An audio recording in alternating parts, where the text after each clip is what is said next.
A distant bell chimes once, then silence returns. In these quiet hours, the world belongs to those who keep it running while everyone else sleeps. Tonight, we keep company with those who tend to Rivendell Scriptorium. Settle into the stillness. Let your bed hold you softly.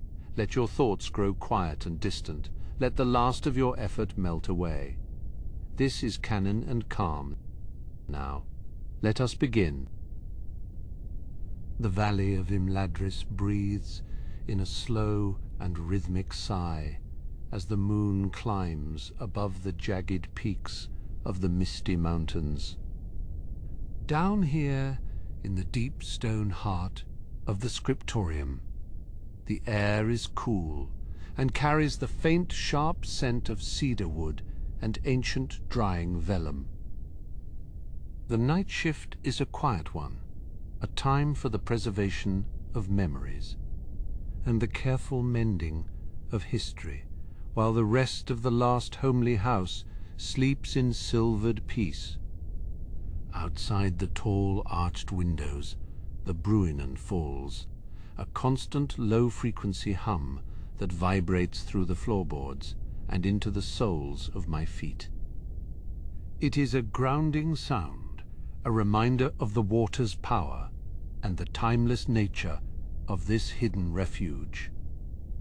Here, beneath the soft glow of a single enchanted lantern, the world narrows down to the texture of paper and the steady rhythmic scratch of a quill. I reach for a bundle of loose leaves salvaged from the ruins of the Second Age, their edges brittle and darkened by time and forgotten fires.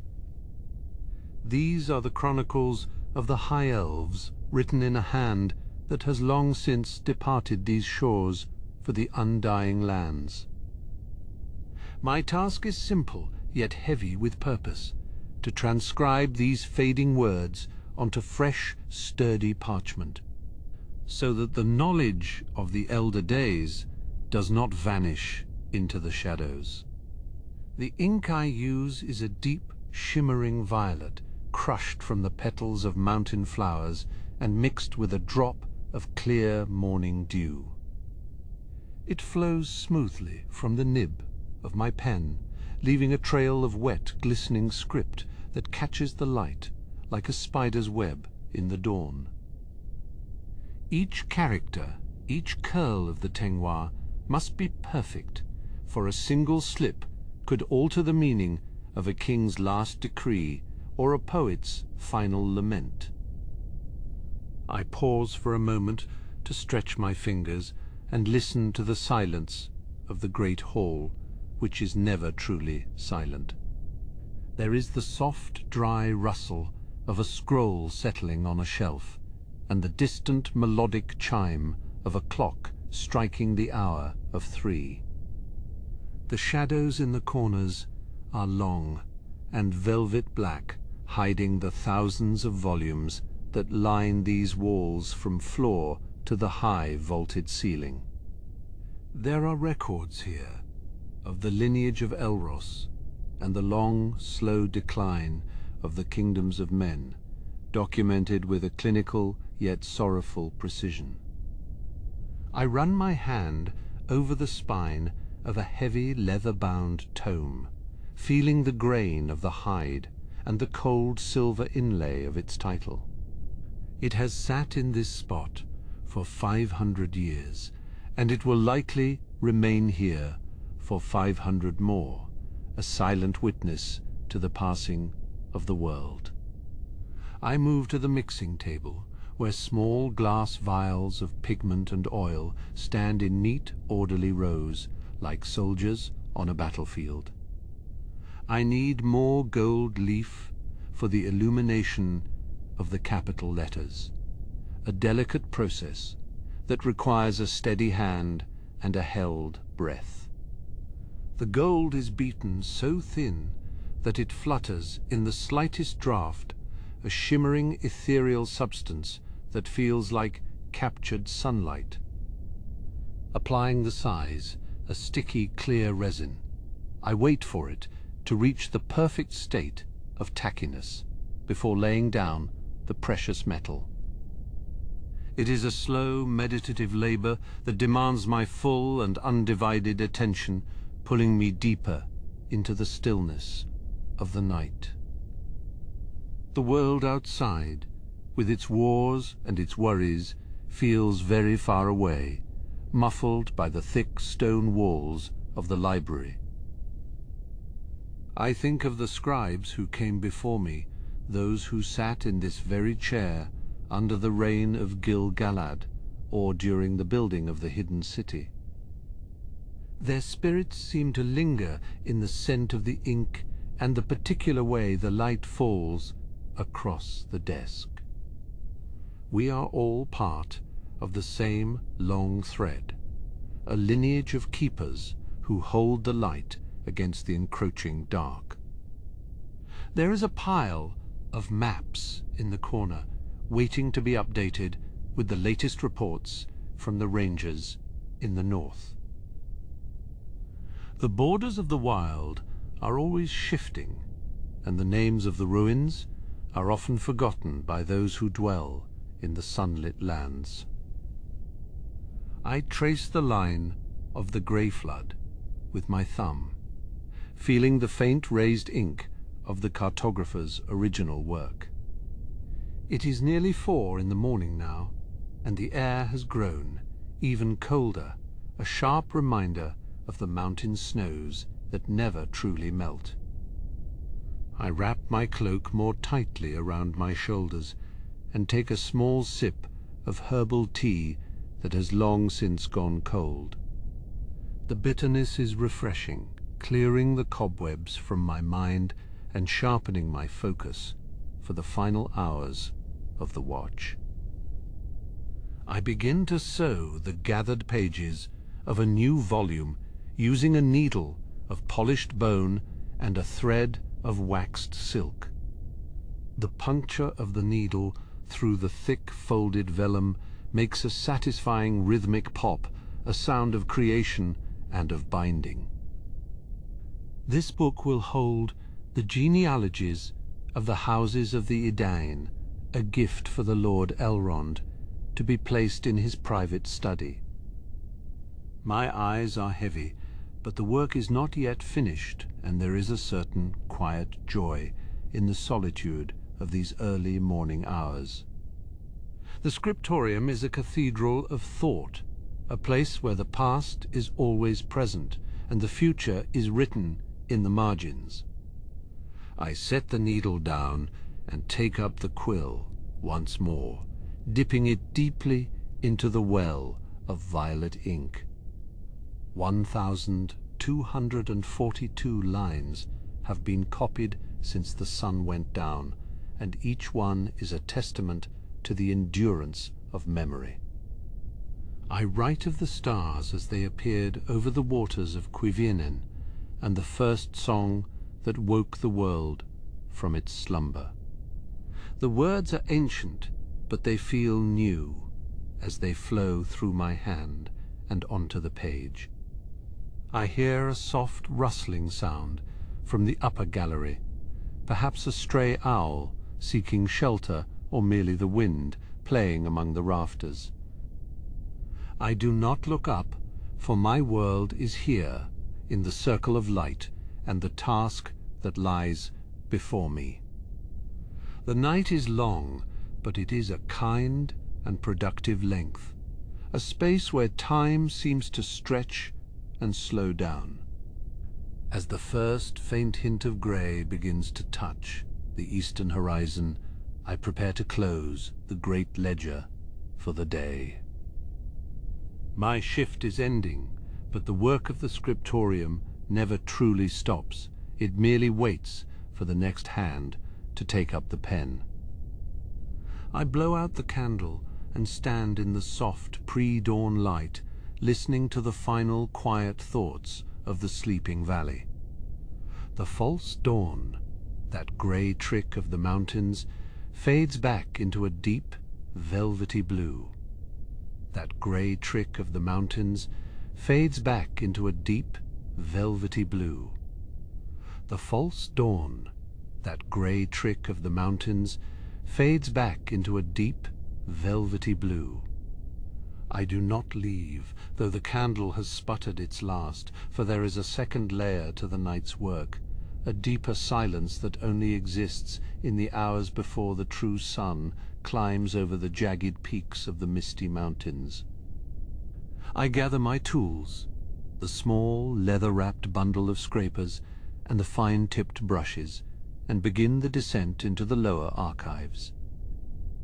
The stairs here are narrower, carved directly into the living rock of the valley wall, and they hold the damp chill of the earth itself. My footsteps are muffled by soft-soled boots, a quiet rhythm against the stone as I move past the rows of sleeping quarters where my kin dream of ancient seas. The air changes as I go deeper, losing the scent of pine and fresh water, and taking on the dry, slightly sweet aroma of cedarwood and old vellum. This is the repository of the Second Age, a place where the light is kept low to preserve the fragile remnants of a world that was broken and remade. I reach the heavy iron-bound door of the vault, and the key, cold and heavy in my hand, turns with a smooth, oiled click that echoes through the corridor. Inside, the silence is absolute, a physical weight that settles upon my shoulders. I light a single pale blue glowstone which sits in a bracket of wrought silver, casting long dancing shadows across the floor. The vault is a forest of cylinders, thousands of them, each holding a fragment of a story, a map of a lost coastline, or the lineage of a fallen house. I find my station a small, sloping desk of dark walnut, tucked into a corner where the walls are lined with lead-lined boxes. My task tonight is delicate, requiring a steady hand and a mind cleared of all but the present moment. I carefully remove a scroll from its casing, the parchment so thin it is almost translucent, like the wing of a dragonfly. It has begun to curl at the edges, a sign that the humidity has shifted in the upper levels and must be addressed. I lay it flat upon the velvet-covered board and use small, polished stones to weight the corners, being careful not to touch the ink with my bare skin. The ink is a deep, shimmering gold made from crushed sunlight and minerals that no longer exist in the upper world. It tells of the building of the great towers and the laying of the foundations of the hidden city. I take up a fine badger hair brush and begin to gently flick away the microscopic dust that has settled in the creases of the fold. Each movement is slow, a meditation in motion, as I follow the curves of the elven script. The river Bruinen, though far below, sends a low-frequency hum through the bedrock, a vibration I feel in my bones more than I hear with my ears. It is a grounding force, a reminder of the living world outside this tomb of memory. I work for an hour, or perhaps two, the time losing its shape in the dim blue light. There is a specific spot on the scroll where the ink has faded to a ghostly shadow, a name that must not be lost to the encroaching years. I prepare the magnifying crystal, a thick lens of pure quartz, held in a brass frame that allows me to see the very grain of the parchment. Through the glass, the fibers look like a tangled forest, and the ink like dried rivers of fire. I mix a tiny drop of distilled water with a fragment of dried pigment in a porcelain shell, and wait for it to reach the perfect consistency. It must be thin enough to flow, but thick enough to hold its color against the passage of centuries. I dip the tip of a single hair brush into the mixture, and with a breath held in the back of my throat, I touch it to the page. The pigment takes, spreading slightly into the thirsty fibers, and the name of the High King is made whole once more. It is a small victory, a tiny spark held against the dark, but in this room it is everything. I set the brush aside and allow the ink to dry, watching as the shimmer returns to the ancient words. My back aches slightly from the hunched posture, and I stand to stretch, my shadow stretching with me across the vaulted ceiling. I walk to the small slit window that looks out onto the gorge, where the spray of the waterfall catches the starlight. The water is a churning ribbon of silver, cutting through the blackness of the trees, a constant, restless energy. In the Scriptorium, we deal in the static, the preserved, and the permanent, but out there, everything is in flux. I find comfort in the contrast, the knowledge that the world continues to move, even as I labor to keep the past from slipping away. I return to the desk and begin the process of re-rolling the scroll, a slow and deliberate sequence of tucking and turning. Each layer of the scroll must be perfectly aligned to prevent any crinkling or stress on the material. I use a slip of silk to protect the surface as it winds back around the ivory core. The sound of the parchment sliding against itself is like a soft sigh, a whisper of satisfaction at being returned to its rest. I place it back into the cylinder and slide the cap into place, the seal of the House of Elrond, clicking home. There are 47 more scrolls in this section alone that require the same care, a project that will span many nights to come. I move to the next box, my movements fluid and practiced, a dance I have performed for over 300 years. The next scroll is heavier, made of vellum from the great stags, and it carries the weight of a different era. The ink here is black, made from the soot of the first forges, and it smells faintly of iron and old smoke. I lay it out, and the history of the wars of the jewels begins to unfold before me, a tapestry of courage and of terrible loss. I do not read for the story, but for the condition, checking for any signs of mold or the tiny silver-winged insects that feed on the past. I find a small tear near the bottom margin, likely caused by a careless hand in a century long forgotten.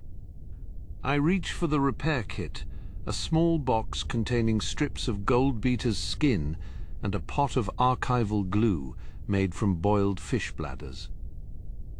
I apply the glue with a needle, the tiniest amount, and press the repair strip into place with a bone folder. The bond is immediate and nearly invisible, a scar that will hold the page together for another 1,000 years. I feel a sense of stewardship, a quiet pride in the maintenance of these silent witnesses. Outside, a nightbird calls, a sharp, clear note that pierces through the sound of the water.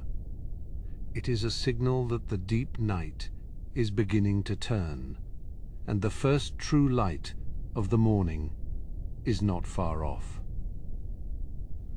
I decide to finish one more task before the light becomes too strong for this sensitive work. I take a soft chamois cloth and begin to polish the silver fittings of the archive boxes, removing the tarnish that has built up in the damp air. The metal brightens under my touch, reflecting the blue glow of the stone. There is a rhythm to the polishing, a repetitive motion that allows my thoughts to wander to the people who once held these very objects. They are gone now, most of them, either to the halls of waiting or across the sea to the undying lands. But their thoughts, their records, and their very names remain here in my care. I am the bridge between what was and what will be, a quiet watcher in the dark. The silver gleams, a line of bright stars in the dimness of the vault. I gather the spent cleaning cloths and the tools of my trade, packing them away into their designated slots. Everything has its place, a necessary order in a world that can often feel chaotic and unpredictable. I take one last look around the vault, ensuring that every box is sealed and every stone is dimmed. The blue glow fades as I tap the silver bracket, and the room is plunged into a natural, restful darkness. I step back out into the corridor, and the door closes with a heavy, final thud, the lock engaging with a satisfying click. As I climb the stairs, returning to the upper levels, I feel the shift in the air, the coming of the dawn. The grey light is stronger now, filtering through the high windows of the main hall. I pass the empty desks, the quills resting in their pots and the inkwells covered against the morning air. My shift is not yet over, for there is the matter of the morning report, the logging of the night's work, into the master ledger. I sit at the high desk, the one that overlooks the valley, and take up the heavy, leather-bound volume. I write in a clear, elegant hand, noting the restoration of the names and the repair of the vellum. The scratch of the pen against the fresh paper is the final sound of my watch, a period at the end of a long and quiet sentence. I look out at the peaks as they catch the first rays of the sun, turning the white snow to a brilliant burning gold. The valley begins to wake, the first sounds of life rising from the gardens below, and I prepare to hand over the keys to the day watch scribe. The leather of the master ledger feels cool beneath my palms as I finally close the heavy cover. The sound it makes, a soft, muffled thump, seems to echo in the vast stillness of the hall. I let my hand linger on the embossed crest, for a moment feeling the ridges of the silver inlay. The ink is dry now, the names of the restored records safely committed to the history of this valley. I stand up, and the chair makes a slight wooden groan, a familiar sound that marks the end of this particular task. My joints feel stiff from the hours of sitting, and I stretch slowly, listening to the quiet pop of my spine. The air in the hall is growing thinner and fresher as the night begins its slow retreat. I pick up the heavy iron ring of keys, and they jingle softly, a metallic song that accompanies my every step. The morning report is finished, but the transition is a slow and deliberate process. There is no rush in this house, where the years flow like the river below. I walk toward the eastern wing, my boots making a rhythmic, steady tap on the polished stone floor. The shadows here are long, stretching out from the pedestals, like reaching fingers. I pass the statue of the High King, his stone eyes staring eternally toward the distant sea. I always offer a silent nod as I pass, a small gesture of respect for the weight of the ages he represents. I reach the entrance to the chart repository, a room that smells of sea salt and ancient cedar. This is where the maps of the Second Age are kept, preserved in cylinders of treated leather. I unlock the door and the hinges, which are oiled every third night, swing open without a sound. The air inside is still and slightly warmer than the corridor held at a constant temperature by the thick stone walls. I move to the central table, a massive slab of oak that has seen 1,000 years of study. On its surface, a great map of the western shores lies partially unrolled, held in place by weights of smooth green sea glass. I lean over the map, my breath catching slightly at the intricate detail of the coastal lines. The ink used here was mixed with ground pearls, and it shimmers even in the dim morning light. I check the edges of the vellum, looking for any sign of curling or brittleness caused by the humidity. The sea glass weights are cold to the touch, and I shift them just a fraction of an inch to ensure the pressure is evenly distributed. It is a delicate balance, keeping these records flat without bruising the ancient fragile fibers.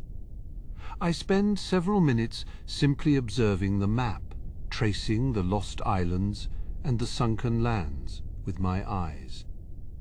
Outside the narrow lancet window, the mist is rising from the Bruinen in thick white plumes. It curls around the stone buttresses like a living thing, seeking entry into the warmth of the library.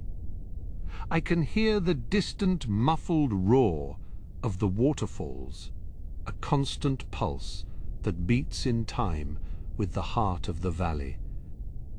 The sky is a pale, bruised purple, the stars fading one by one as the sun prepares to climb the peaks. I feel a sense of profound, quiet isolation, as if I am the only soul awake in all of Middle-earth. It is a peaceful weight, a responsibility that I carry with a steady, humble heart. I move to the scroll racks, which line the walls from floor to ceiling in orderly rows.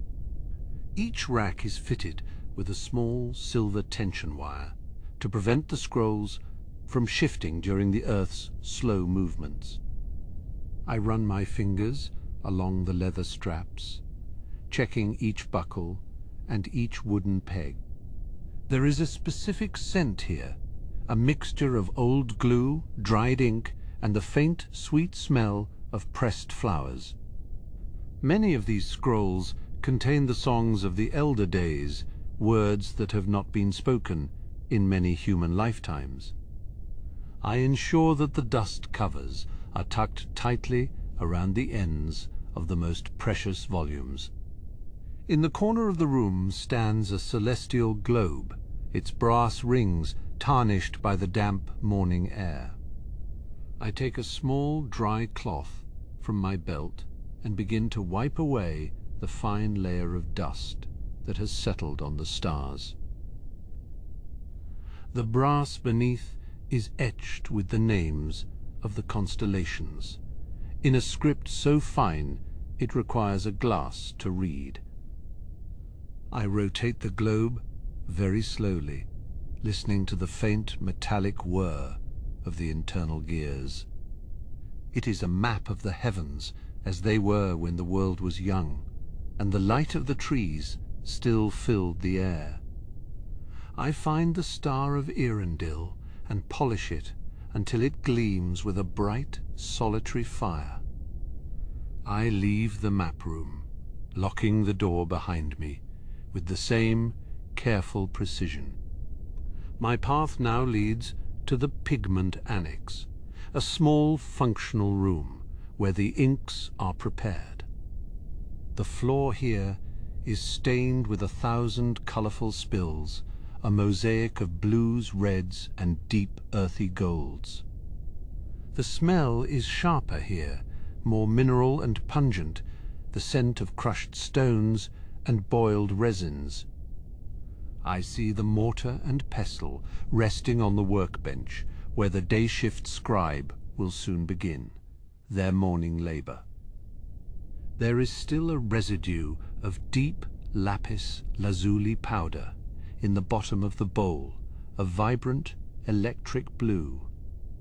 I take a small brush and carefully sweep the remaining powder into a glass vial for reuse.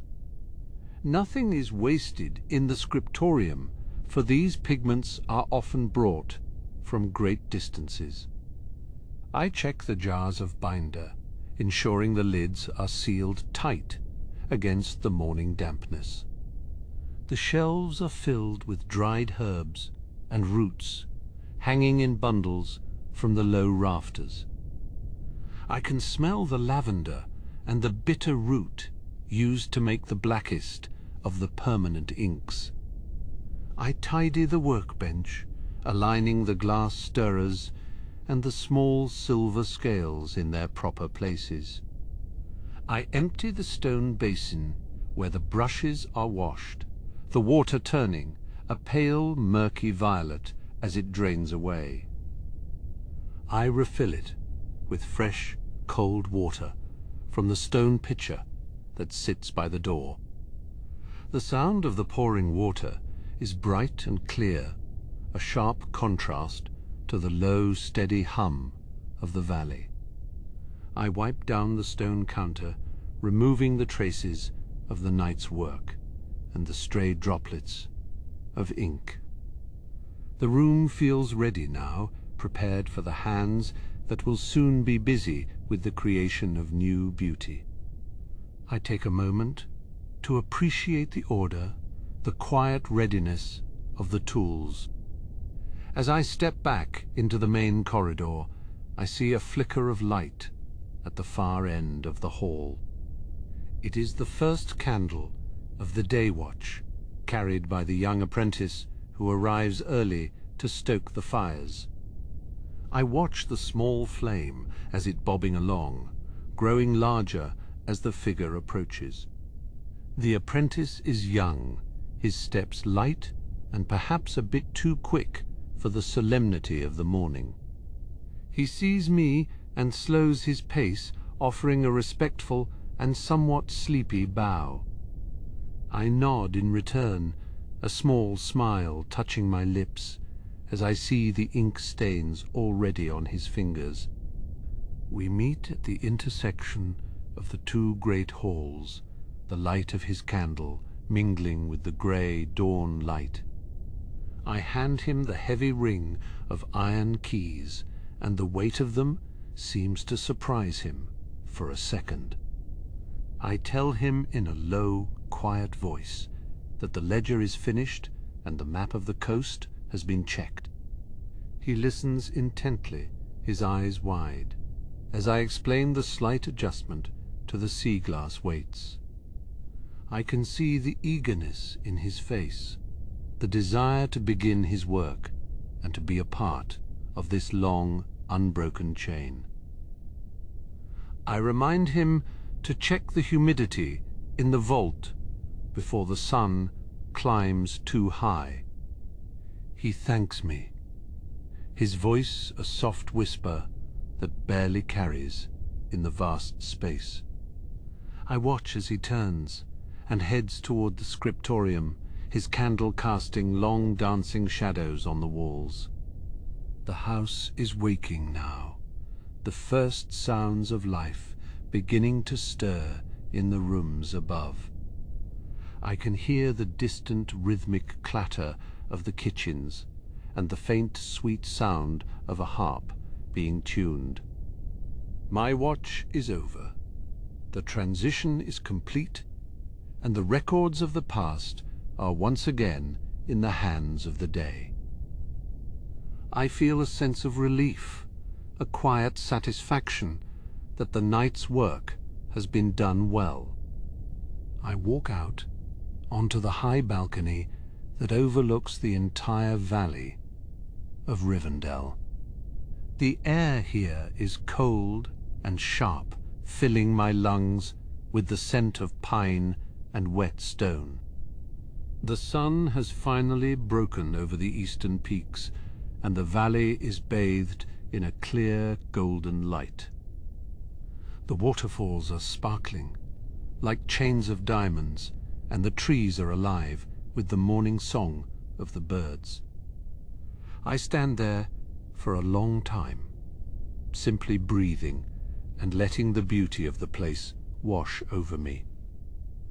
The quiet labor of the night seems small in the face of such glory, yet I know it is necessary. I look down at my own hands, which are tired and slightly stained with the blue ink of the chronicles. They are the hands of a worker, a steward of memory in a world that is always moving forward.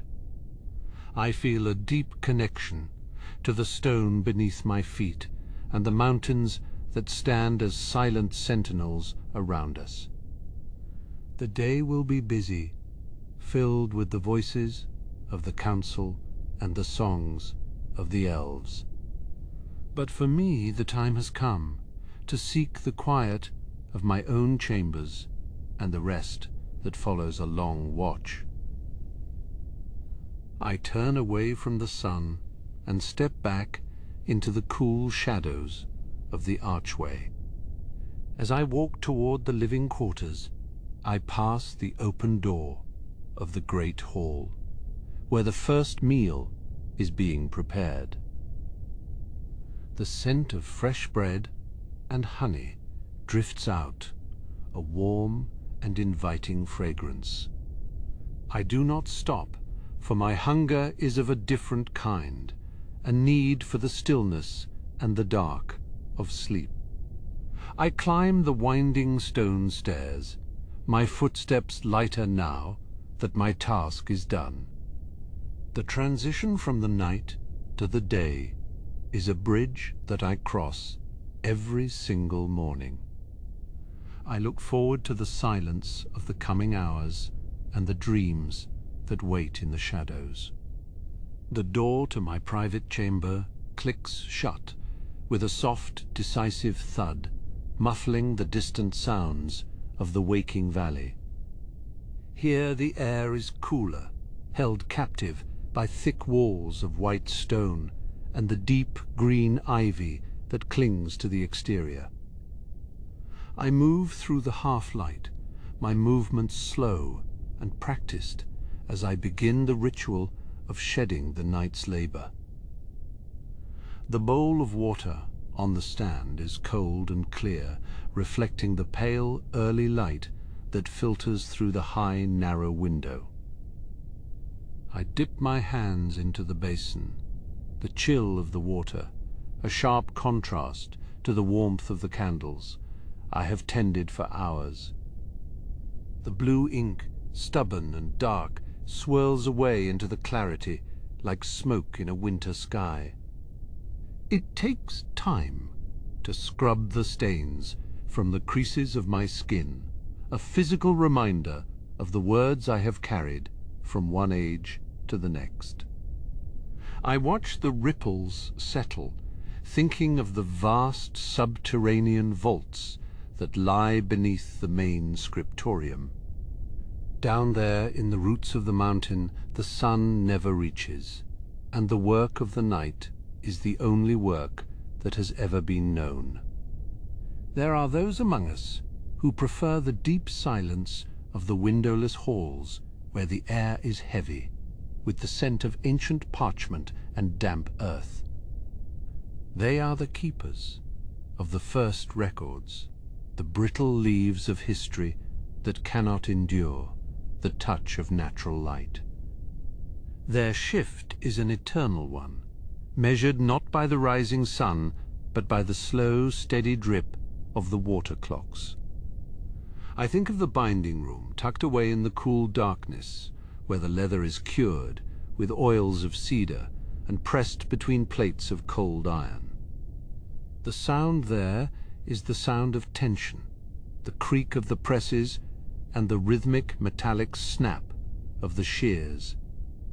It is a place of tactile precision, where the weight of a book is as important as the words within it. Every spine is a fortress, every cover a shield, protecting the fragile thoughts of those long gone. Beyond the binding room, the ink-making vats simmer in the shadows, a slow, bubbling alchemy of oak galls and copperas. The air is thick, with a sharp, metallic tang that catches in the throat and lingers on the tongue. Here the pigments are ground by hand on slabs of polished basalt, a gritty, grinding music that echoes through the vaulted ceiling.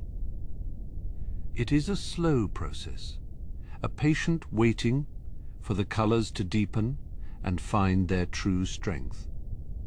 I remember the drying racks, where the fresh parchment hangs like pale ghosts in the torchlight.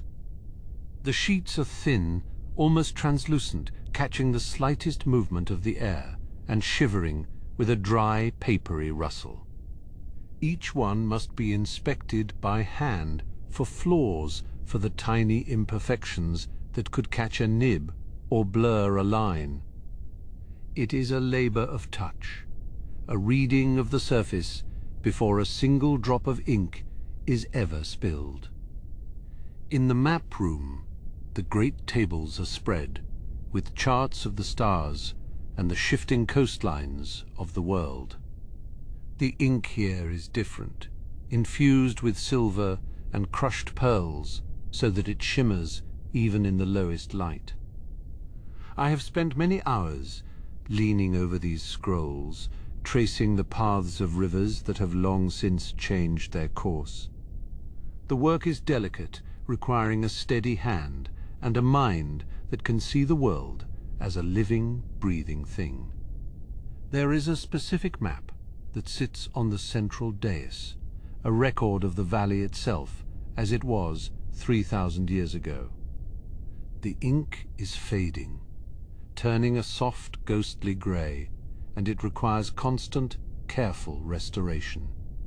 We use brushes made from the finest hair and pigments that take a decade to properly age. It is a conversation between the past and the present, a quiet dialogue conducted in the language of lines and shadows. I can almost hear the low hum of the great clockwork mechanism that sits at the heart of the lower archives. It is a master of atmosphere, a complex web of brass gears and weighted chains that regulates the humidity of the vaults. Its pulse is slow, a deep, rhythmic thud that vibrates through the floorboards and settles in the bones. It ensures that the air remains perfectly still, perfectly dry, a preservative for the memories we guard. In the corners of the vaults where the stone is dampest, we cultivate the lichen gardens for the rarest of our dyes. The plants are soft and spongy, growing in patterns that mimic the constellations of the summer sky. They require no light, only the moisture of the mountain and the patient care of the night gardeners. The colors they produce are deep and resonant, a palette of forest greens and midnight blues that no sun-grown flower could ever match. I think of the heavy stone doors that seal the deepest chambers, their hinges greased with animal fat to ensure a silent passage. They are designed to keep the world out, to create a space where time has no meaning, and the only reality is the written word. To step through them is to leave the present behind, to descend into a realm where the voices of the dead are louder than the voices of the living. Underneath the floorboards, a hidden stream flows through the rock, its voice a constant, low-frequency murmur. It provides the water for our inks and the power for the heavy grinding stones in the workshop. Its sound is the heartbeat of the Scriptorium, a reminder of the natural world that exists even in the deepest darkness. It is a cold, pure sound that washes away the clutter of the mind and leaves only the focus of the task. I can see the candlemaker's bench in my mind's eye, where the beeswax is melted and the wicks are dipped, one by one. The scent is sweet and heavy, a golden fragrance that fills the lower corridors and marks the passage of the hours. Every candle is a measure of time, a physical countdown that dictates the length of a shift and the pace of the work. When the flame gutters, the task is finished, and the silence returns to the stone. In the cold storage, the botanical inks are kept in jars of dark glass to prevent them from turning. They are the lifeblood of our illuminations, the vibrant reds and brilliant yellows that bring the borders to life. Each jar is labeled in a script so fine it can only be read with a magnifying lens. It is a pantry of color, a storehouse of light, held in reserve for the moments when the story requires a burst of brilliance. I picture the repair table with its array of silver tools, each one designed for a specific, microscopic purpose. There are needles for sewing, tiny hammers for flattening, and delicate scrapers for removing the errors of a tired hand. It is a place of healing where the wounds of time are mended and the integrity of the record is restored. The work is slow, requiring a patience that transcends the boundaries of a single lifetime. As I finally move toward my bed, I know that the work is continuing deep within the mountain's heart. The bridge between the light and the dark is always being crossed by those of us who serve the memory of this place. The quiet labor of the night is a thread that binds the ages together, a silent, unbreakable chain. I close my eyes, the rhythm of the valley finally pulling me into the deep, restorative shadows of sleep. The world outside may be waking, but here, in the silence of the stone, the night is just beginning, its second, deeper breath. The silence of the sleeping house is a heavy velvet thing, pressing against the stone walls of the high map room, while the scribes below have surrendered their pens to the encroaching shadows. My work is only just beginning, in the thin, cold air of the upper spire. Here the windows are tall and narrow, designed to catch the light of the stars rather than the warmth of the sun. The vellum before me is stretched tight across a frame of polished ash, its surface smooth and pale like the skin of a winter cloud. I can feel the faint, rhythmic pulse of the valley below, a low vibration that travels up through the foundations of the last homely house. It is the sound of the Bruinen churning over the rocks, a constant liquid reminder of the world's persistence. My task tonight is the correction of the southern coastlines, where the salt spray and the shifting tides have redefined the borders of the known world. I reach for the silver calipers, their metal cool and reassuring against my ink-stained palm. Every measurement must be precise, for a single error in a map can lead a traveler into the heart of a trackless fen, or against the jagged teeth of a hidden reef. I work by the light of a single shielded lantern, its flame fed by the purest oil of the white nut trees. The light it casts is steady and pale, throwing long, soft shadows across the intricate lattices of the room. There is a specific smell to this place, a mixture of aged parchment, dried lavender, and the sharp metallic tang of the grinding stones. It is the scent of memory preserved, the fragrance of 1,000 years of careful observation and patient record-keeping. I adjust the calipers by a fraction of a millimeter, the screw turning with a tiny dry click that echoes in the stillness. Outside, the stars of Elbereth are bright and piercing, their light filtered through the thin mountain air. I look up for a moment, letting my eyes rest from the strain of the fine lines and the minute details. The constellations are old friends, their patterns etched into my mind as deeply as they are etched into the celestial globes that line the shelves. They are the fixed points by which we measure our lives, the eternal witnesses to the fleeting labors of those who dwell in the circles of the world. In the map room, we do not speak of time in hours or minutes, but in the slow drift of the heavens and the gradual erosion of the mountains. We are the watchers of the landscape, the ones who notice when a river changes its course or when a forest begins to retreat from the encroaching plains. I dip my finest brush into a pot of sapphire ink, the pigment ground from stones brought out of the deep mines of the Blue Mountains.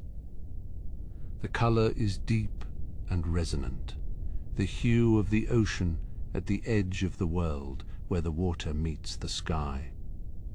I begin to trace the line of the Bay of Belfalis, my hand steady, my breath held in a practiced meditative rhythm. The brush glides across the vellum, leaving a trail of vibrant blue that seems to glow in the soft lantern light. It is a slow, deliberate process, a conversation between the hand and the material, where the texture of the skin dictates the flow of the ink. It is a slow, deliberate process, a conversation between the hand and the material, where the texture of the skin dictates the flow of the ink. It is a slow, deliberate process, a conversation between the hand and the material, where the texture of the skin dictates the flow of the ink. If I move too quickly, the line will bleed, losing its sharp, definitive edge. If I move too slowly, the ink will pool, creating a blemish that cannot be erased. Across the room, the great water clock drips with a soft, persistent thud, marking the passage of the midnight watch. Each drop is a heartbeat, a small, liquid measure of the silence that surrounds me. I can hear the wood of the shelves contracting in the night chill, a series of faint, ghostly groans that sound like the voices of the books themselves. They are settling into the darkness, their heavy leather bindings creaking as they adjust to the cooling air. I think of the maps that lie beneath them, maps of lands that no longer exist and cities that have crumbled into dust.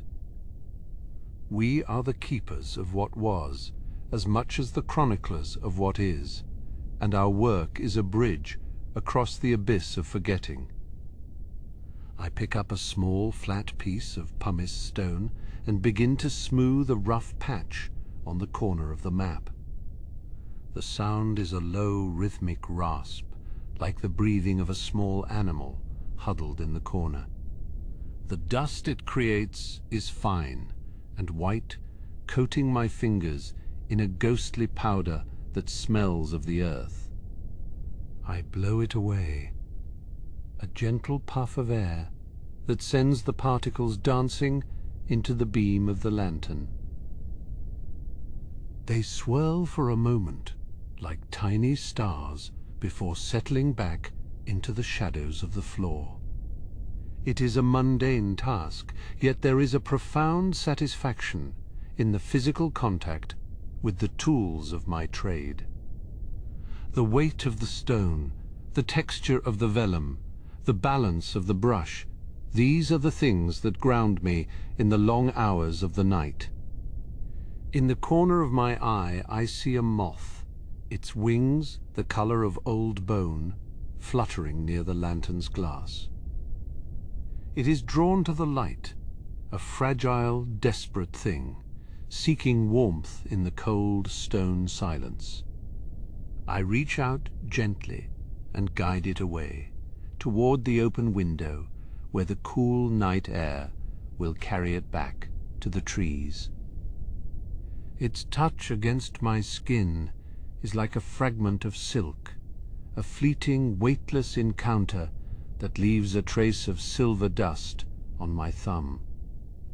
I watch it disappear into the darkness, a tiny spark of life in the vast, indifferent night.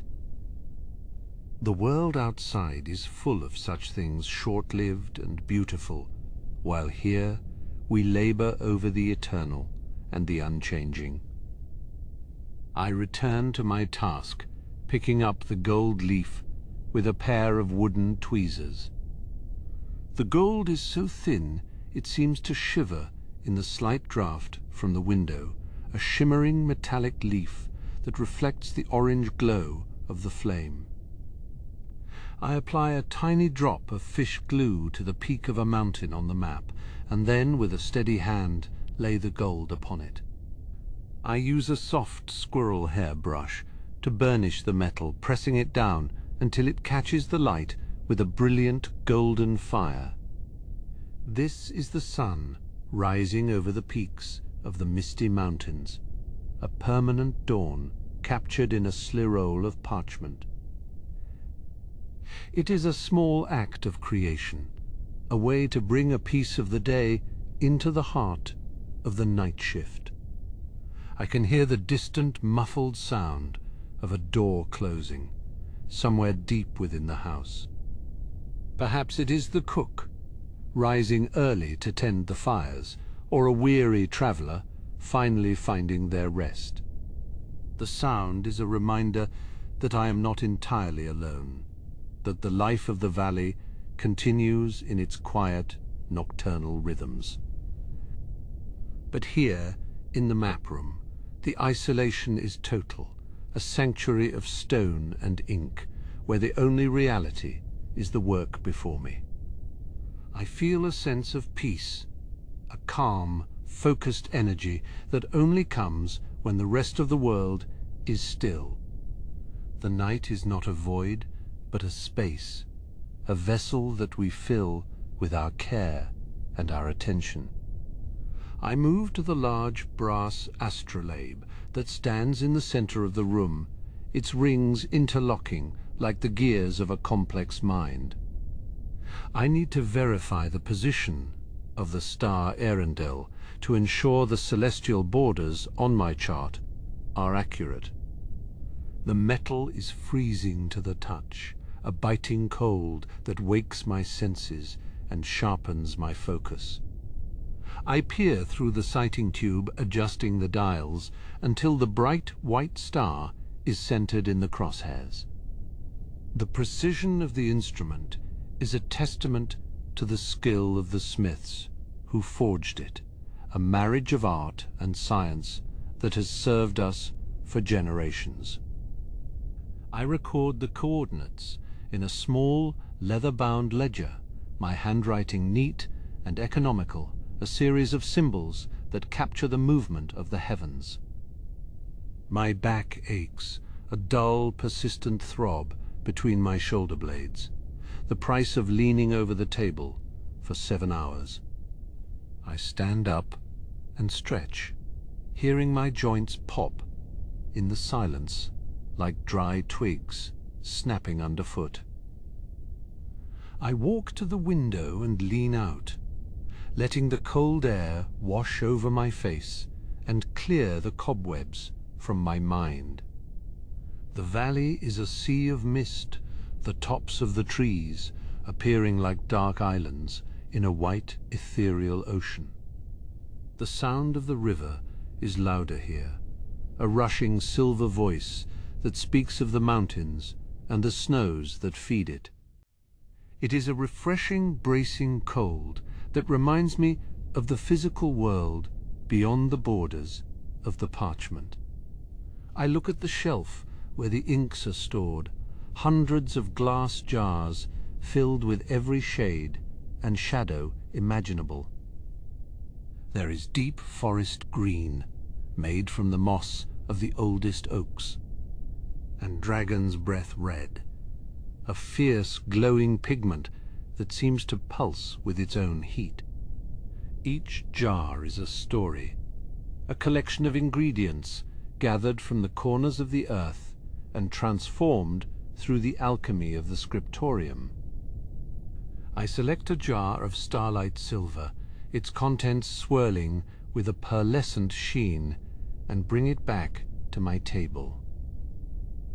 This will be used for the rivers and the streams, the veins of the earth that carry the lifeblood of the land.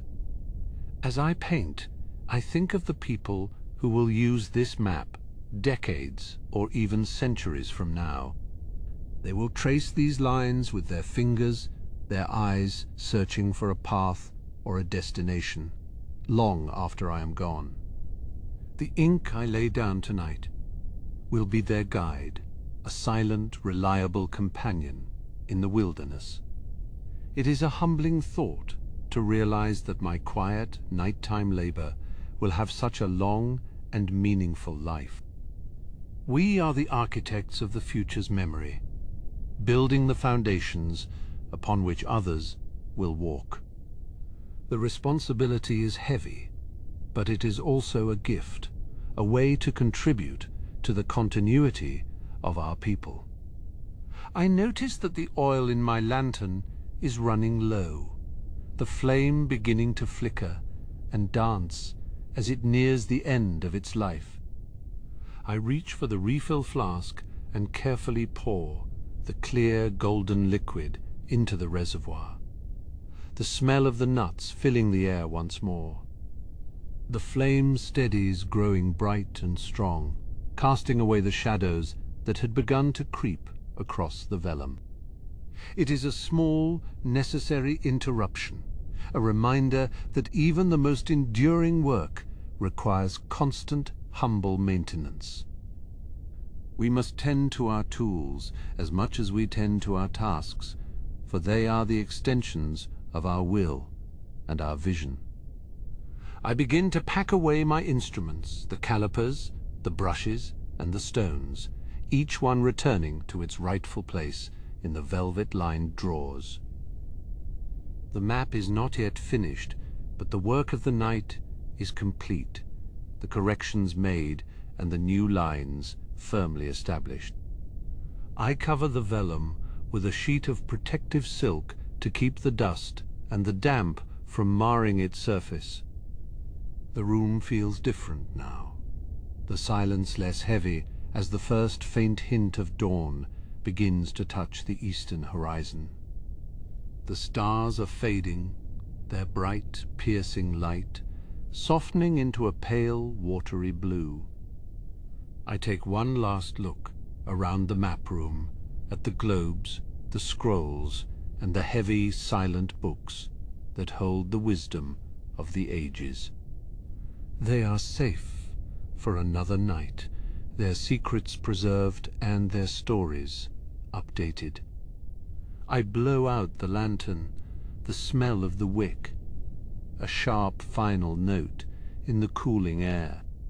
As I descend the spiral stairs toward the living quarters, I can hear the first birds beginning to stir in the valley below.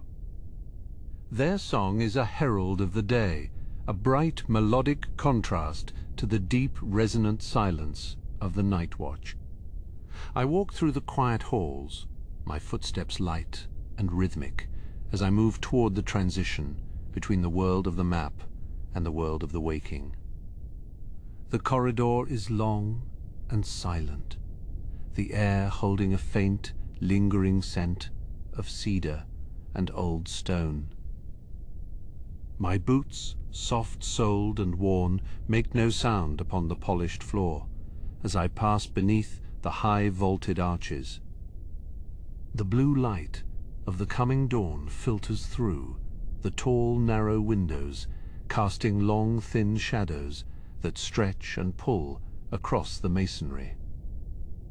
I reach the heavy oaken doors of the binding wing, where the air is warmer and thick with the smell of beeswax and cured leather. This is the place of healing, where the battered survivors of 1,000 years are mended and restored. Here the passage of time is measured not in hours, but in the steady rhythmic pull of a needle through parchment. I set my small handheld lamp upon the workbench, its flame casting a steady golden glow over the tools of my craft. There is a stack of ancient folios waiting for me, their spines cracked and their pages loose like the feathers of a fallen bird. I touch the topmost volume with a reverence that comes from knowing its age and its history. This book, bound in faded green leather, contains the records of the elder days, written in a hand that is both elegant and firm. Its edges are frayed and the stitching has begun to fail, leaving the delicate vellum leaves vulnerable to the touch of the air. I begin by carefully and slowly removing the old threads, using a small silver knife to sever the knots. Each stitch, as it is pulled free, leaves behind a tiny, precise hole, a ghost of the work done by a binder many centuries before my birth. I wonder about them, about the hands that held this same needle and the eyes that watched the same flickering shadows on the wall. We are linked across the ages by the simple, repetitive labor of our hands and our shared, quiet devotion.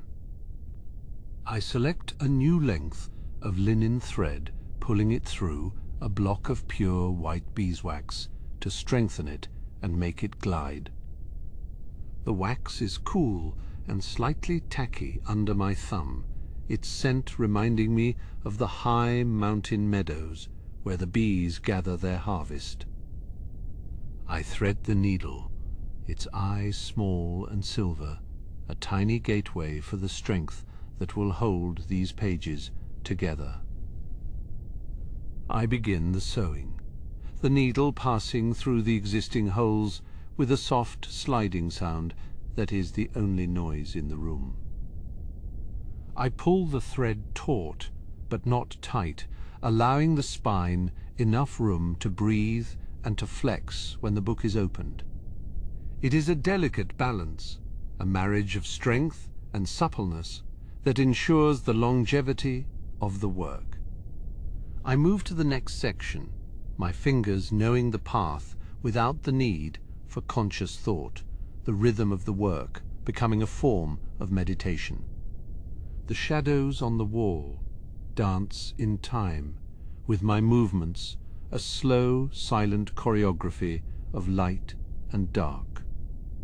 The valley outside is still, the mist clinging to the trees like a soft grey blanket, waiting for the sun to burn it away.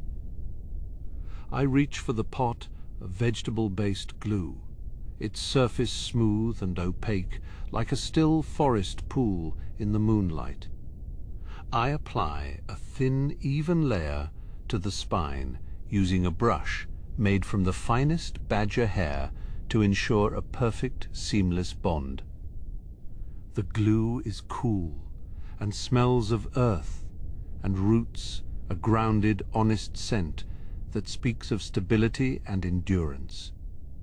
I place the mended volume into the heavy wooden screw press, the oak dark and polished by generations of use. I turn the handle slowly and steadily, feeling the resistance grow as the pressure is applied to the spine.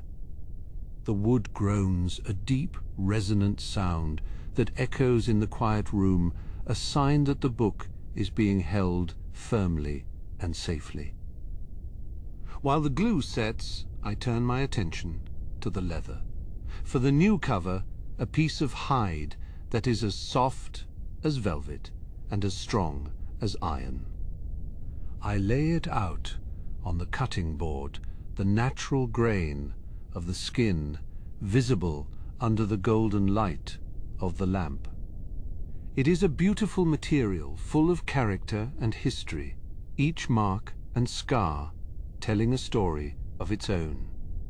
I use a small brass stamp to tool a pattern into the leather, the metal cool and heavy in my hand. I press it down with a firm, even pressure, the design appearing like a secret being revealed in the surface of the skin.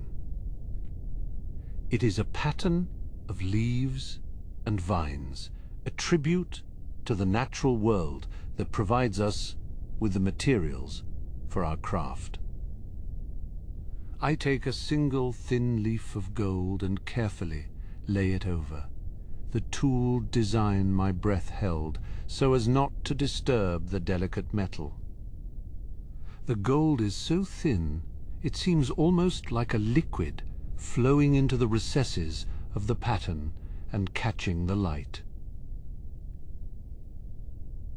I burnish it with a smooth agate stone, the gold becoming bright and lustrous, a shimmering contrast to the dark matte leather.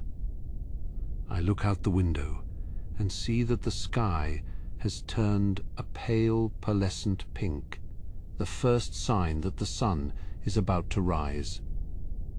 The stars have all but vanished, leaving only the morning star to keep its lonely, brilliant watch over the valley. The river Bruinen below is a ribbon of silver, its voice rising and falling in the cool morning air. I begin to tidy my workbench, cleaning the brushes and wiping the tools before returning them to their proper and honored places. The mended book will stay in the press until the evening, its new spine growing strong and resilient in the quiet of the day. My work here is finished, for now, the cycle of healing and preservation continuing as it always has and always will. I turn the heavy iron key in the lock of the great archive, knowing that while my hands have found their rest, the stories within will continue their long and patient vigil through the hours of the coming day. The heavy iron key feels cold in my palm, a solid weight that marks the end of one task and the beginning of another. I step away from the high archives, my footsteps muffled by the thick woolen runner that lines the corridor. The transition from the airy vaulted halls to the lower stone-walled chambers is a journey through silence. The air here is different. It is cooler, more grounded, and carries the faint, sharp tang of minerals and ancient dried resins.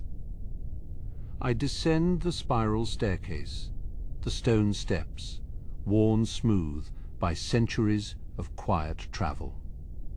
There is no wind in these lower reaches, only the steady rhythmic pulse of the hidden mountain springs echoing behind the masonry. I reach the pigment chamber, a room carved directly into the living rock of the cliffside. The walls are lined with hundreds of glass jars, each containing a different hue gathered from the furthest corners of Middle-earth. I do not need the bright lamps here, for I know the placement of every vessel by touch and by the subtle, shifting shadows. I light a single beeswax candle, its flame steady and clear in the windless dark. The light dances across the rows of stoppered bottles, casting long flickering shadows that play against the rough-hewn stone walls. It is a place of potential where the colors of the world are kept in stasis, waiting for the touch of the brush. I reach for a jar of deep ultramarine blue, the pigment made from lapis lazuli, brought long ago from the mountains in the east. The glass is cold, and the powder inside shifts with a soft, dry sound as I tilt the container. I place a small amount of the blue dust into a mortar made of white marble and begin to grind it with a steady, rhythmic motion. The sound is a low, grating whisper, a song of stone meeting stone in the quiet of the deep night. I add a few drops of clear, distilled water, and the powder transforms into a thick, vibrant paste that catches the candlelight like a trapped evening sky. Next, I turn my attention to the oak galls gathered from the ancient trees in the valley's depths.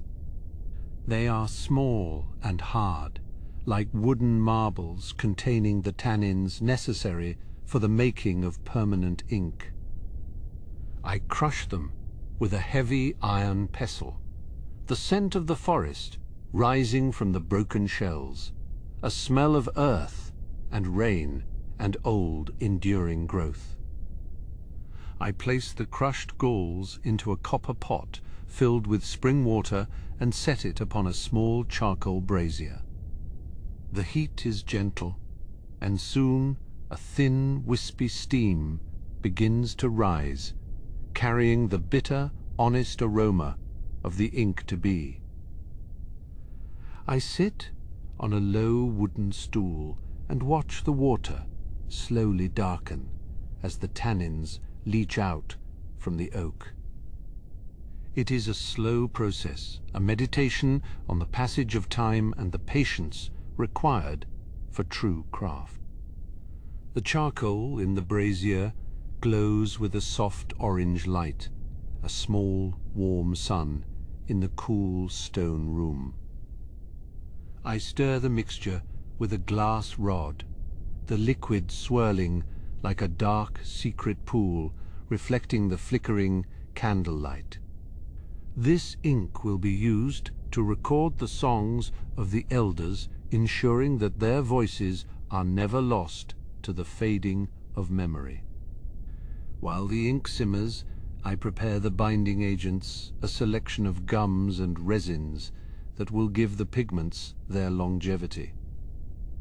I take a piece of amber-colored gum arabic and dissolve it in a small ceramic bowl of warm water. The resin is sticky and sweet, a gift from the trees of the southern lands far beyond the borders of the valley. I mix it with the ground, lapis lazuli, the blue becoming more intense and lustrous as the binder takes hold. It is a beautiful tactile experience, the feeling of the materials changing and evolving under my hands. I take a moment to look at the quills that are soaking in a jar of tempered water, their feathers soft and white. They are taken from the great swans that live on the river, and they must be prepared with care to ensure a smooth and even flow of ink.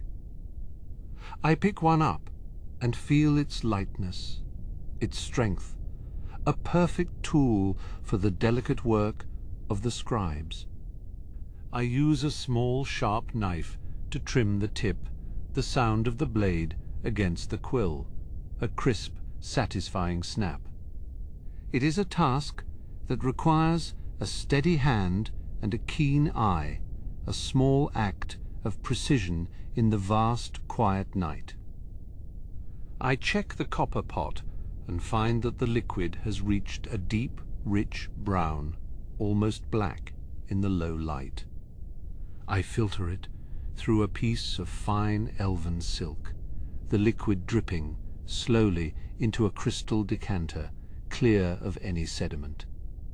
Each drop is a beat in the heart of the scriptorium, a measure of time that passes without hurry. I add a small amount of iron sulfate, and the brown liquid instantly turns to a deep midnight black, a transformation that never fails to fascinate. This is the ink of the chronicles, the substance that will bear the weight of history for generations to come. I move to the drying racks, where sheets of parchment are suspended like pale ghosts in the shadows. I run my hand over the surface of one sheet, feeling its texture, its readiness to receive the word. It is smooth and cool, with a slight animal scent that speaks of the life it once was and the legacy it will now carry. I adjust the tension of the frames, ensuring that the parchment remains taut, and even as it cures in the still, dry air. It is a quiet, necessary task, a preparation for the creative labor that will begin when the sun finally rises. In the corner of the room stands a small wooden cabinet containing the rare and precious metal leaves. I open a drawer, and the light catches the shimmer of gold and silver and copper laid out in thin, delicate sheets. I use a pair of wooden tweezers to lift a single leaf of silver, its weight almost non-existent in the air. It is so thin that it flutters with the slightest movement, a fragment of moonlight caught in my hand. I will use this to illuminate the borders of the great map, a project that has occupied the scriptorium for many long years. I return to my workbench and begin the process of cleaning my tools, a ritual that marks the end of the night's preparations. I wash the mortar and pestle, the blue pigment swirling away in the water like a fading dream. I wipe the glass rods and the copper pot, their surfaces gleaming in the candlelight, ready for the next day's use. There is a profound sense of satisfaction in the order and the cleanliness of the workspace, a sign of respect for the materials and the craft. My hands are stained with the dark ink and the blue dust, a physical mark of the work I have done. I blow out the candle, and for a moment I stand in the absolute velvety dark of the lower chamber. My other senses sharpen, the sound of the mountain springs becoming louder, the scent of the ink and the stone more intense. I feel the presence of the mountain all around me, a great silent witness to the labor of the elves. It is a comforting weight, a reminder of the permanence of the world and the small but vital role we play in its preservation. I find my way back to the staircase, my feet finding the steps with the ease of long and familiar habit. As I ascend, the air begins to lighten the deep, heavy dark of the vaults, giving way to the soft grey dawn of the upper halls. The transition is gradual, a gentle shift in the quality of the light and the feel of the air. I reach the main scriptorium and see that the first faint rays of the sun are touching the tops of the high windows. The room is filled with a pale, ethereal glow that illuminates the rows of desks and the stacks of waiting parchment. The night shift is ending, and the day's work is about to begin the cycle of the Scriptorium continuing without pause. I place the decanter of fresh ink on the master scribe's desk, its surface as dark and still as a mountain lake. Beside it, I lay the prepared quills and the jars of vibrant blue pigment, a silent offering to those who will come after me. I take one last look around the room, ensuring that everything is in its proper and honored place. The silence of the night is being replaced by the first waking sounds of the valley, the birds beginning to sing in the trees outside. It is a peaceful transition, a passing of the torch from the keepers of the night to the workers of the day. I walk to the large arched window and look out over the valley of Imladris as it wakes to the morning. The mists are rising from the river, Brunnen drifting like white smoke through the branches of the ancient cedar trees. The waterfalls are ribbons of silver against the dark grey stone, their voice a constant soothing murmur in the cool morning air. I feel a deep, abiding sense of peace, a knowledge that the work we do here is part of something much larger than ourselves. It is a service to the past and a gift to the future, a thread of continuity in an ever-changing world. I turn away from the window and make my way towards the living quarters, my body finally feeling the weight of the night's labor. My mind, however, is clear and still filled with the images of the pigments and the ink and the ancient stone walls. I pass a younger scribe who is just beginning his day, and we exchange a silent, knowing nod, a recognition of our shared and vital task. I reach my room, and the soft morning light filters through the curtains, casting a gentle, warm glow over the simple wooden furniture. I lay down on the bed, the coolness of the sheets a welcome and soothing embrace as I prepare to find my rest, while the rest of the valley begins to stir. The morning air in the Hall of Charts is different from the heavy and still atmosphere of the lower vaults. It carries a crispness, a subtle and refreshing edge that speaks of the waterfalls and the waking mountain pines. I stand at the edge of the great circular chamber where the maps of the elder days are housed in tall and elegant cabinets of dark and polished walnut. The light is still a pale and watery grey filtering through the high and narrow windows, but it is enough to reveal the dust motes dancing in the air. They drift like tiny and silent stars caught in the slow and rhythmic breath of the valley as it begins to stir. I move towards the central table, a massive and ancient piece of furniture, its surface worn smooth by the hands of 1,000 years. My task this morning is one of quiet and meticulous care, the cleaning and the inspection of the great map of the Western lands.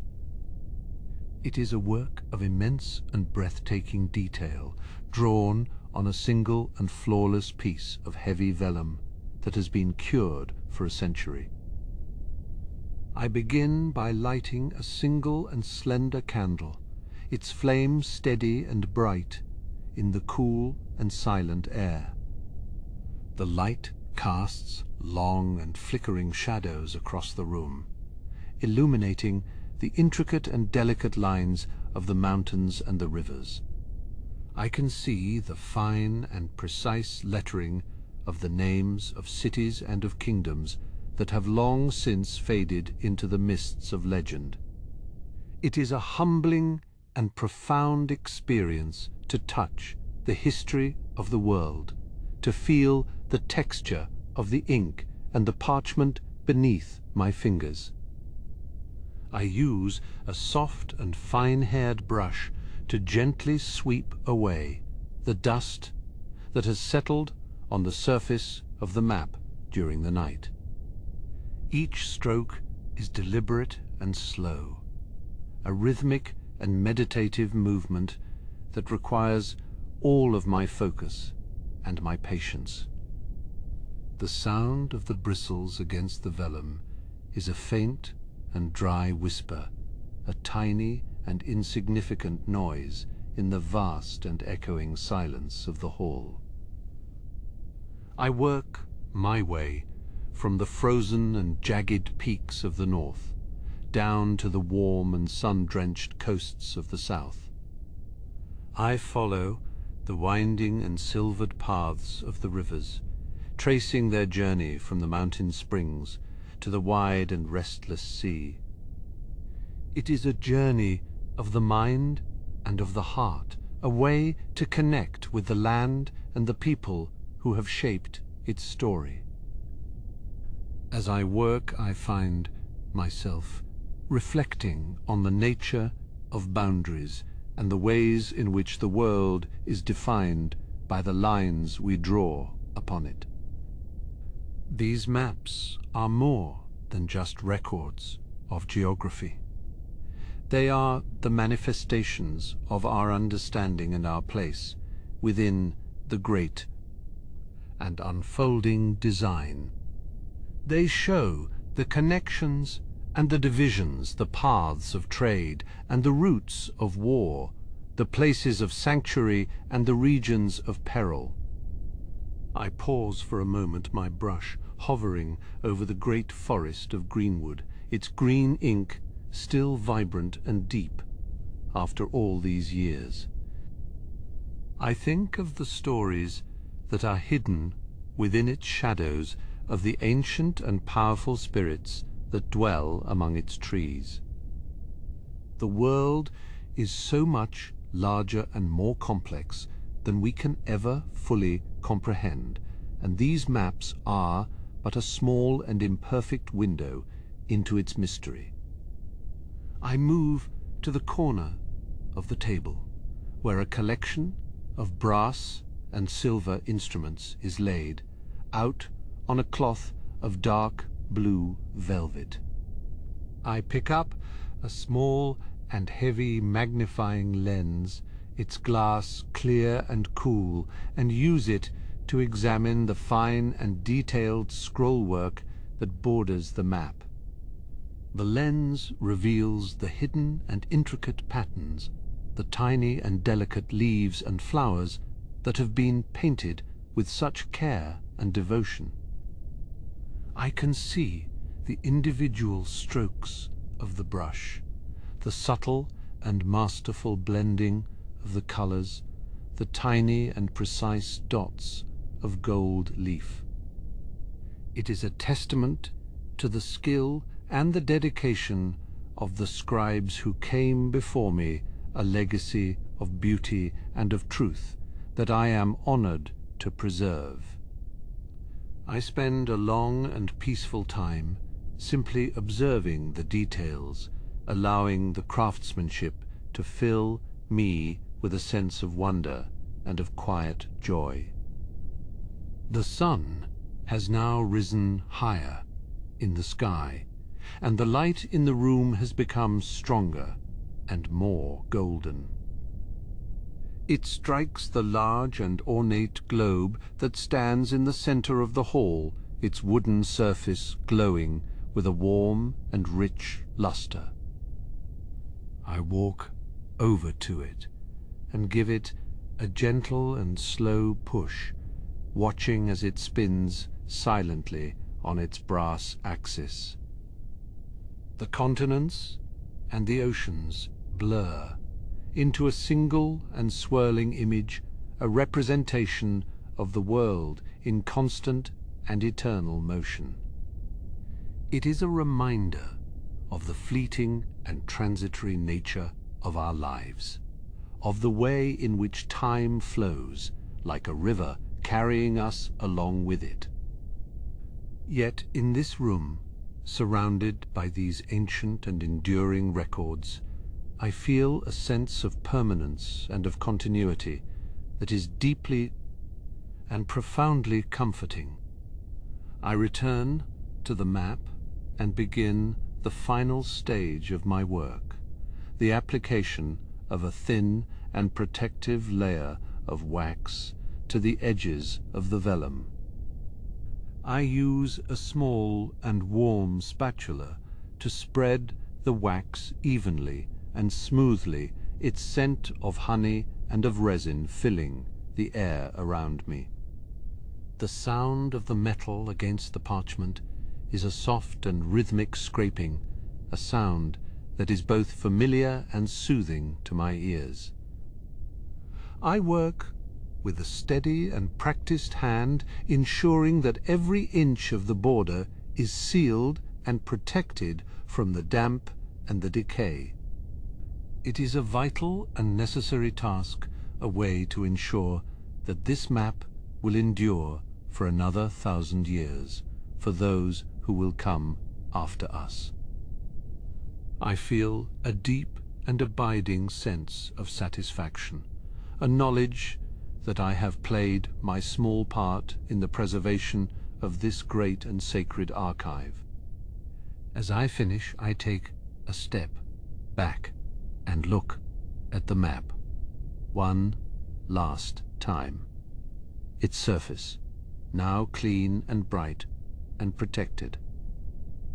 The light of the morning is now full and vibrant, filling the hall with a sense of energy and of new beginnings.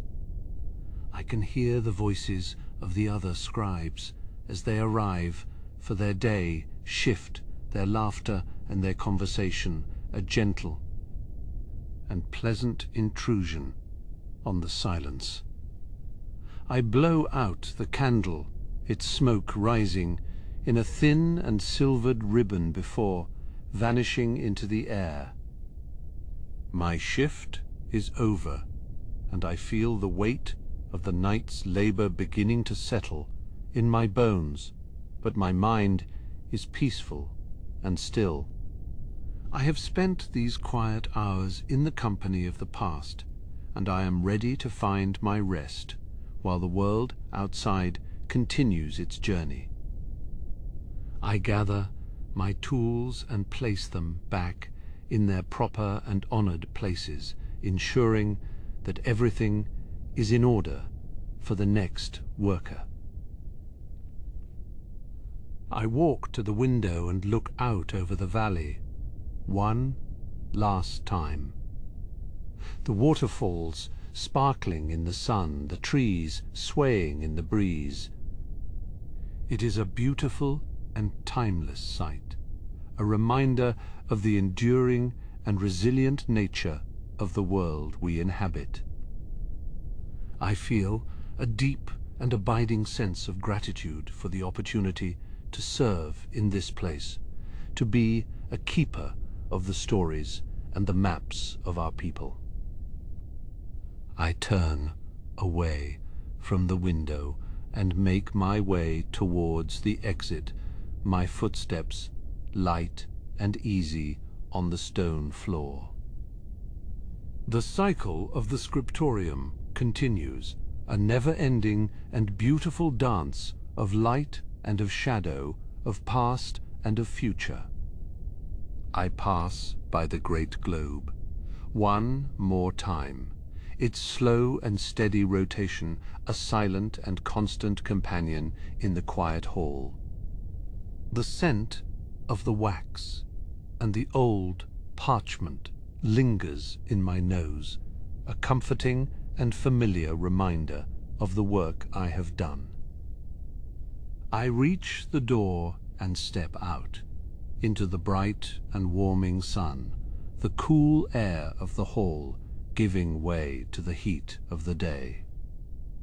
My heart is full and my spirit is at peace as I walk towards my quarters, the sounds of the valley a gentle and soothing lullaby. The work of the night is finished, and the day has begun a new and hopeful chapter in the long and storied history of Imladris. I find myself looking forward to the next time I will stand in the Hall of Charts in the quiet and the still of the morning. Before I can truly seek my bed, there is one final task that calls to me in the soft light of the growing day. I turn down a narrow side passage where the air grows cooler and the scent of minerals becomes sharp and clear. Down a narrow side passage where the air grows cooler and the scent of minerals becomes sharp and clear. I turn down a narrow side passage where the air grows cooler and the scent of minerals becomes sharp and clear. The pigment room is waiting, its shelves lined with the treasures of the earth, each waiting for their turn to be woven into the tapestry of our history. The transition from the vast open halls to the intimate warmth of the pigment room is a journey I take with a heavy but satisfied heart. Here the air is thick with the scent of ground, stone, and dried resins, a perfume of the earth's own making. I set my heavy satchel down upon the oak workbench, the wood worn smooth by centuries of quiet labor. The first task of the morning is always the same, a ritual of preparation that anchors me to the present moment. I reach for the heavy mortar of dark basalt, its surface cool and grounding against my palms. Inside lie the fragments of lapis lazuli brought from the distant mountains of the east, waiting to be transformed into the deep and holy blue of a queen's mantle. The rhythm of the pestle against the stone is a heartbeat, slow and steady, a sound that has echoed in this valley since the first age. Each rotation of my wrist is a prayer of sorts, a way to honor the material and the history it carries within its crystalline structure. The blue dust rises in a fine mist coating, the edges of the bowl like the frost on a winter morning. I add a single drop of clear spring water, and the color blooms, a vibrant and startling azure that seems to hold the depth of the ocean and the height of the summer sky. I move to the next station, where the cinnabar awaits, its deep red stones bright like embers in the morning light. The first strike of the pestle is a sharp crack, a sound that echoes softly against the tiled walls. I begin, the slow rhythmic grind feeling the resistance of the stone give way to a fine and velvet powder, the color of a setting sun. To this I add a measure of gum, Arabic, the golden resin of the acacia tree, its scent sweet and earthy. I stir the mixture with a small glass rod, the sound a delicate tinkling like the bells of a distant caravan. The red ink is thick and lustrous, a liquid fire that will one day illuminate the capitals of a great and ancient chronicle. Next is the yellow ochre gathered from the banks of the Bruinen, its colour the warm and comforting hue of autumn leaves. It is a softer stone, and it yields easily to my touch, turning into a fine and golden flower.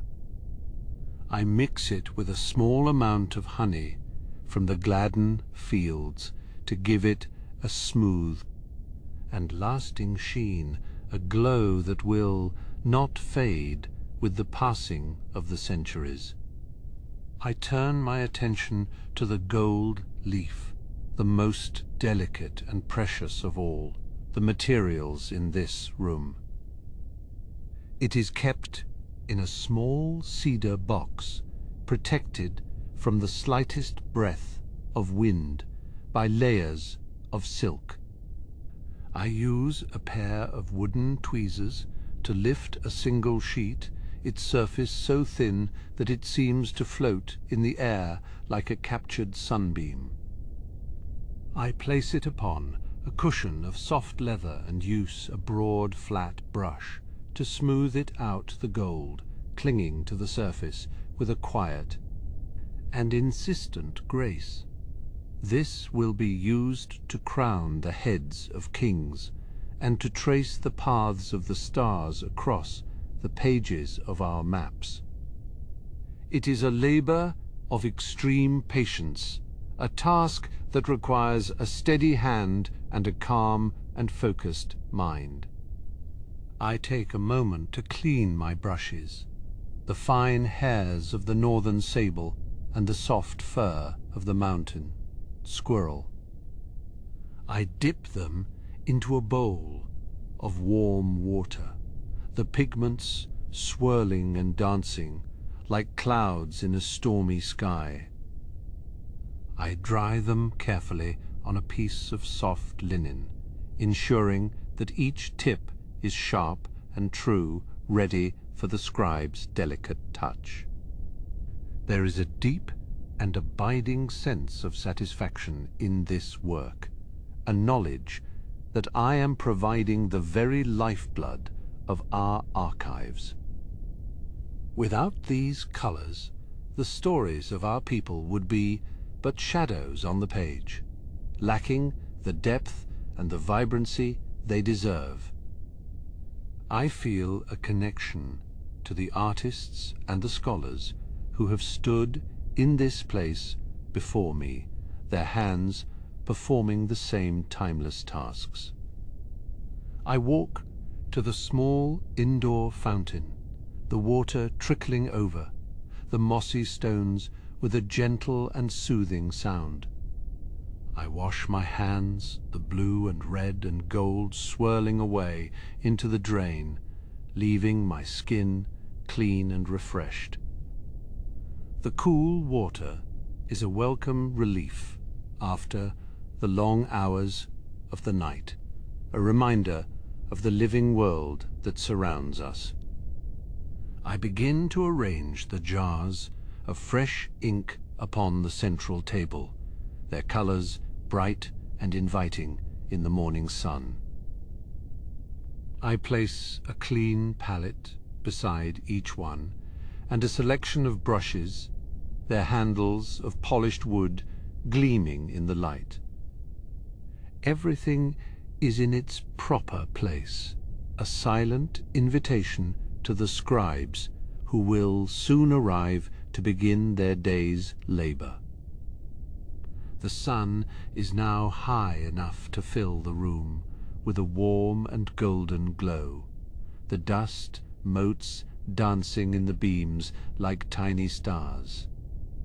I take a final look around. The atelier, the scent of the pigments and the resins, a comforting and familiar presence. My work here is done, and the room is ready for the new day. A sanctuary of color and of light in the heart of the valley. I feel the weight of the night beginning to settle in my limbs, a gentle and insistent call to rest. I gather my things and make my way towards the door, my footsteps quiet on the stone floor. The scriptorium is waking up, but for me the time of silence and of sleep has finally arrived, a peaceful end to a long and productive shift. I walk away from the atelier, the scent of the earth still clinging to my robes as I make my way toward the quiet halls of the sleeping quarters. The heavy oak door of the atelier closes with a soft and final thud, behind me sealing away the scents of linseed oil and ground minerals. The air in the corridor is cooler. Here a gentle draught pulling from the open arches that look out across the valley. I feel the weight of the night's labor in my shoulders, a dull but not unpleasant ache that speaks of a shift well spent. The stone beneath my feet is smooth and cold, worn down by thousands of years of quiet footsteps, echoing the rhythm of our long and patient history. I walk slowly through the Hall of Records, where the great shelves of cedar reach up into the shadows of the vaulted ceiling. Here the silence is different. It is a heavy and ancient thing filled with the weight of 10,000 stories waiting to be read. The scrolls are tucked away in their cases, each one a thread in the tapestry of Middle-earth, preserved by the flickering light of our devotion. I pass by the section dedicated to the Second Age, and for a moment I imagine I can hear the faint rustle of parchment, as if the kings and heroes of old are shifting in their sleep. My path takes me past the high windows, where the first hint of dawn is beginning to bleed across the eastern horizon. The sky is a deep and bruised purple, fading slowly into a pale and ghostly blue as the stars begin to retreat. Earendil, the morning star, remains bright and steadfast, a lone sentinel in the fading night, watching over the hidden valley. The light it casts is silver and sharp, catching the edges of the white stone pillars and turning the morning mist into a river of diamonds. I reach the great terrace that overlooks the falls of the Bruinen, and I stop for a moment to breathe in the morning air. It is thick with the spray of the water and the scent of wet pine and the cold, sharp promise of the coming day. The sound of the waterfall is a constant and rhythmic pulse, a heartbeat for the valley that never truly falters. I watch as the mist rises from the canyon floor, twisting and turning, like the ghosts of ancient dancers caught in the first light of the sun. In the distance I can see the thin silver line of the bridge that leads out of the valley and toward the wild lands beyond. It looks fragile and delicate. From this height, a thread of stone spanning the dark and churning waters of the river. And delicate. From this height, a thread of stone spanning the dark and churning waters of the river. It looks fragile and delicate. From this height, a thread of stone spanning the dark and churning waters of the river. The trees that cling to the cliffs are still dark silhouettes, their leaves heavy with the night's dew, waiting for the warmth of the sun to wake them. There is a profound and beautiful stillness in this hour, a moment where the world seems to hold its breath before the day begins. I turn away from the view and continue my walk toward the southern wing of the House of Elrond, where the living quarters are nestled against the mountainside. The architecture here is more intimate. The arches, lower, and the stone, carved with delicate patterns of ivy and flowering vines. I pass a small courtyard where a single white tree stands, its branches silver in the dawn, light its leaves shivering in the morning breeze.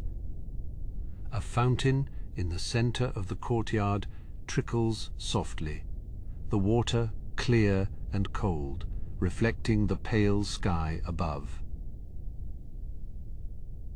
My footsteps are the only sound in this part of the house, a steady and rhythmic beat on the flagstones.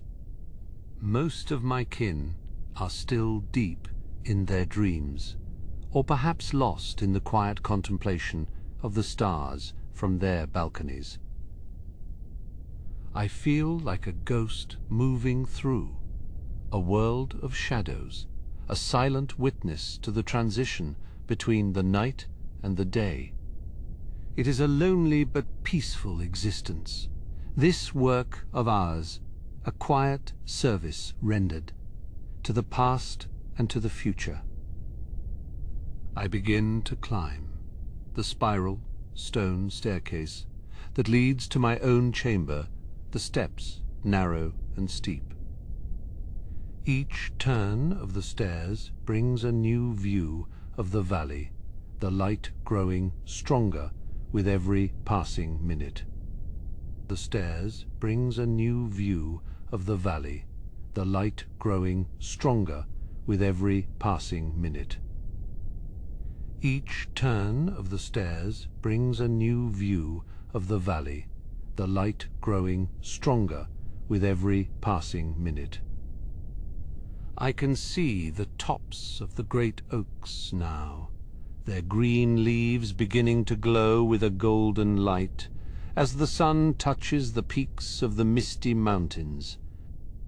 The air is becoming warmer, the chill of the night slowly evaporating into the morning haze. I reach the landing and walk down the short hallway to my door, the wood warm and familiar under my hand. I push it open and step into the small and simple room that has been my home for 300 years. It is a space of quiet and of light, with a single window that looks out toward the rising sun. I set my small travel lantern on the wooden table, its flame now pale and unnecessary in the growing brightness of the room. I walk to the window and lean against the stone sill, watching as the first true rays of the sun crest the mountains. The valley is suddenly flooded with a warm and amber light, the shadows retreating into the deep crevices of the rocks.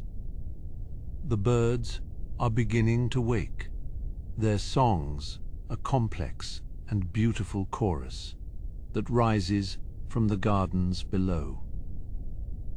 It is the music of the living world, a sharp contrast to the silent and dusty archives I have left behind.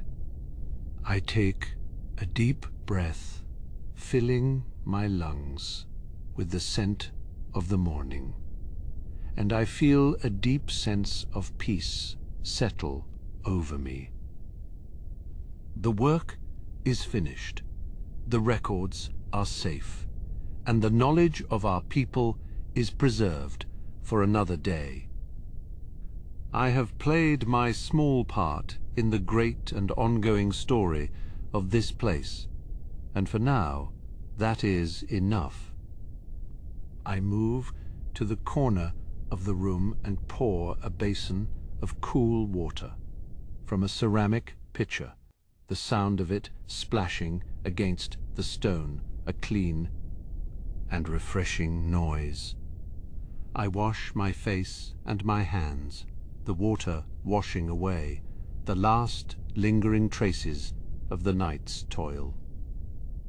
I feel refreshed and renewed, the fatigue in my limbs turning into a gentle and insistent call to rest.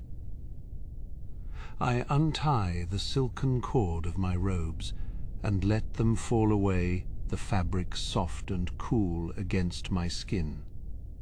I reach for a simple tunic of white linen and pull it over my head, the scent of lavender and sun-dried cloth, a comforting embrace. I walk to the bed and pull back the heavy wool blankets, the sheets beneath them, crisp and inviting. I sit on the edge of the mattress for a moment, looking out at the valley one last time before I close my eyes.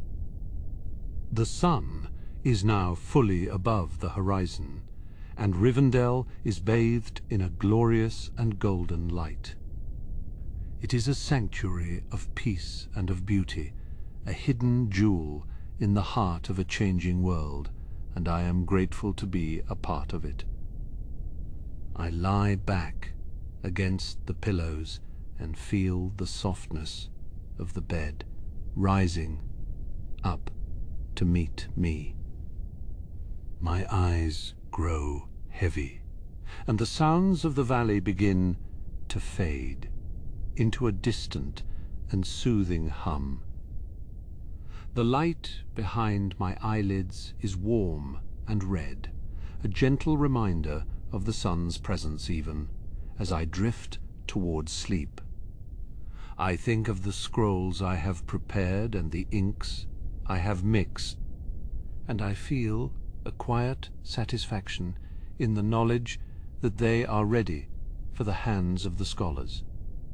Tomorrow, or perhaps this evening, I will return to the Scriptorium and begin the process all over again. There is always more to record, more to preserve, more to learn from the wisdom of those who came before us.